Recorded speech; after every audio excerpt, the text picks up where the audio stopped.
اور سورج اور چاند کو تمہارے لیے کام میں لگا دیا کہ دونوں دن رات ایک ڈگر پر چل رہے ہیں، اور رات اور دن کو بھی تمہاری خاطر کام میں لگا دیا،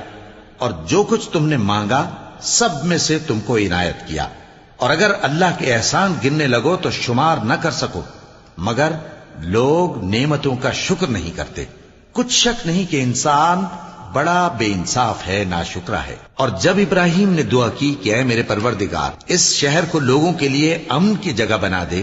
اور مجھے اور میری اولاد کو اس بات سے کہ بتوں کی پرستش کرنے لگیں بچائے رکھیو۔ اے پروردگار، انہوں نے بہت سے لوگوں کو گمراہ کیا ہے، سو جس شخص نے میرا کہا مانا وہ میرا ہے، اور جس نے میری نافرمانی کی تو بخشنے والا ہے، مہربان ہے۔ اے پروردگار، میں نے اپنی اولاد ایک وادی میں جہاں کھیتی نہیں، تیرے عزت و ادب والے گھر کے پاس لا بسائی ہے۔ اے پروردگار، تاکہ یہ نماز